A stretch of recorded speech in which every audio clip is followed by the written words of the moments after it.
The terrorists that attacked the Abuja-Kaduna train passengers on March 28th have released another 7 hostages, including a family of 6 and a woman. The identities of the released family of 6 are Abubakar Idris Garba, his wife Miriam Abubakar Bobo, and their eldest son Ibrahim Abubakar Garba, who's 10 years old. Others include Fatima Abubakar Garba, 7-year-old, Imran Abubakar Garba, 5, and the youngest Zainab Abubakar Garba, who's only 1.5 years old. Also released is 60-year-old Hajia Aisha Hassan, who was said to have been released due to life-threatening health challenges that deteriorated recently. Recall that gunmen had on the 28th of March blown up the rail track, killing some and abducting scores of passengers, a situation that called for serious concern about the safety of the nation's trains. So far, 42 victims have regained their freedom, whilst the number of those still in captivity now stands at 35. Joining us live this morning is Onyekachi Adekoya. He's the Managing Director, PR24 Risk Management Consulting, and also a Fellow of the Nigerian Institute of Industrial Security. Thank you for your time with us this morning. It's good to have you. Thank you for having me. Good morning. Now let's get a general sense of what your assessment of the entire attack, starting from the 28th of March till today. We still have people in captivity, numbers standing at 35. What would your entire assessment of the situation be? Yeah, I think that a number of assessment has been done. So I think Nigerians have a fair sense of the state of things. I mean, just repeating them makes no difference really to say that the Northwest are washed with issues. There are a number of armed organized groups that form a network of transnational criminal groups. Laced with some politicking and politics, local politics, regional politics, different interest group. Then you layer that against the myriad of challenges that the government is facing.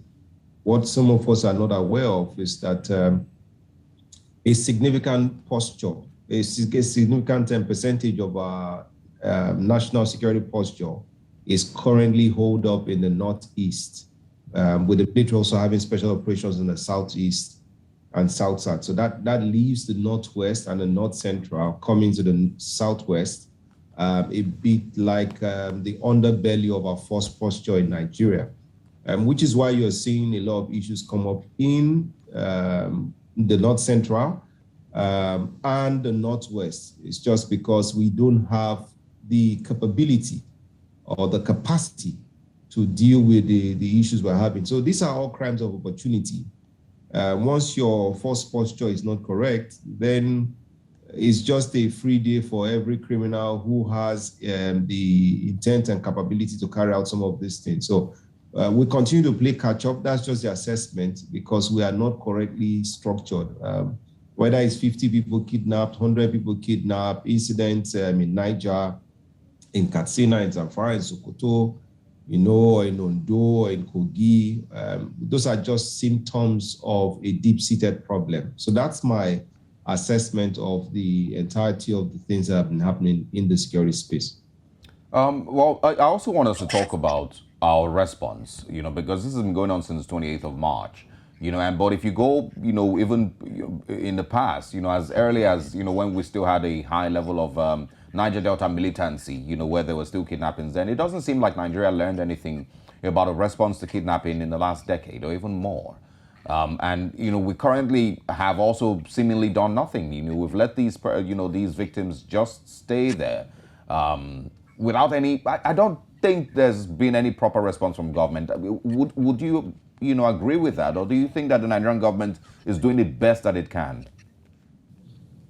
Yeah, so best that it can is relative. It's relative to so many things. Relative to strategy, relative to capacity, relative to capability, relative to even the government's intent to deal with some of these issues of insecurity.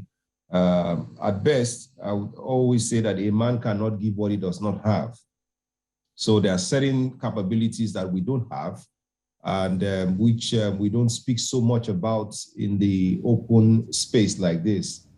So it's a capacity and capability issue. When we talk about capacity, we're talking about the number of persons that we need. For example, entire military is below 250,000. If at all, they're up to 200,000. The police we have is below 300,000. If at all, they're up to 300,000. We should be policed by at least 500 to 600,000 persons. We should have a structure that has, state police, federal police.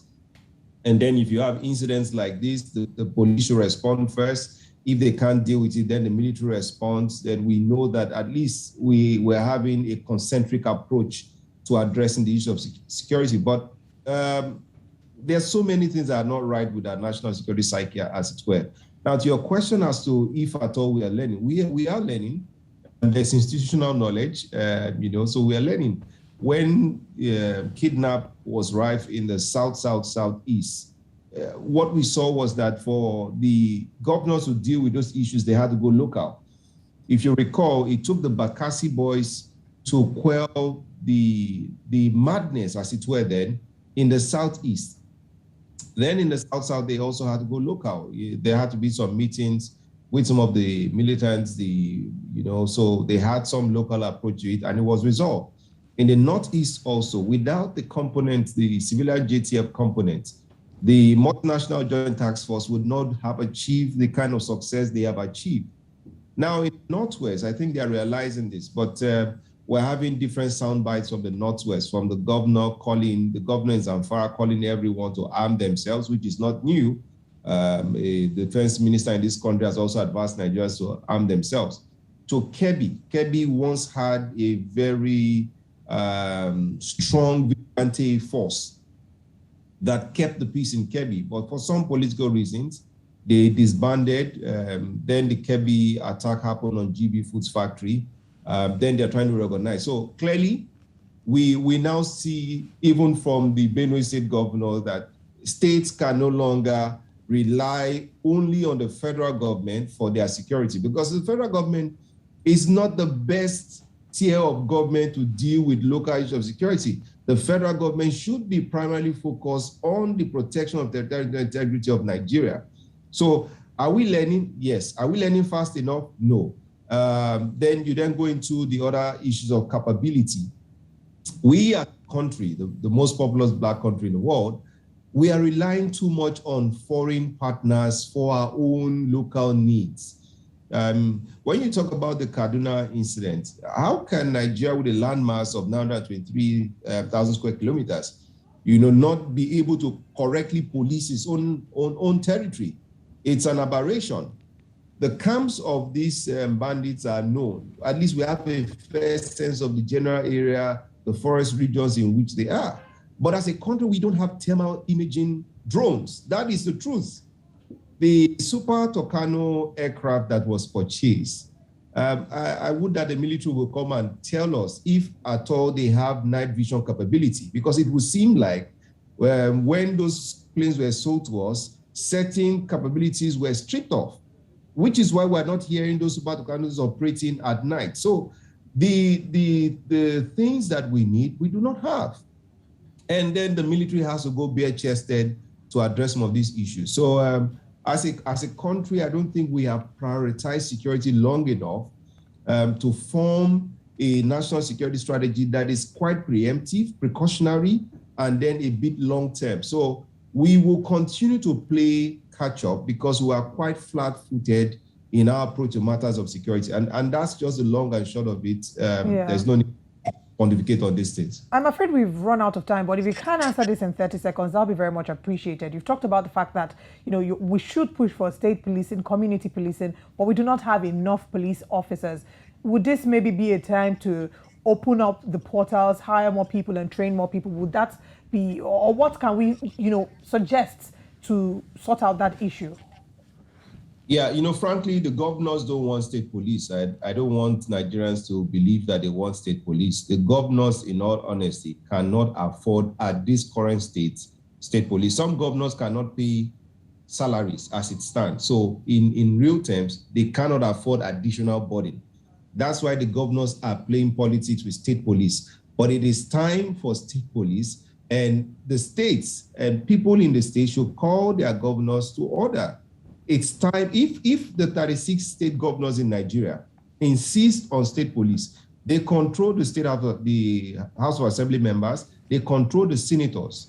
There is no way we will not have state police, but there is the politics of insecurity. It's time for it. But then I concede also that the federal government may have to break up certain things in its exclusive list to give the governors the financial might to be able to deal with some of these issues of insecurity. So there's a total rework that is needed. And obviously, we don't have all the time for that. Yes, thank you very much, Onyekachi Adekoya, this morning for your time. We look forward to having you again to dissect this conversation even further. Thank you for having me.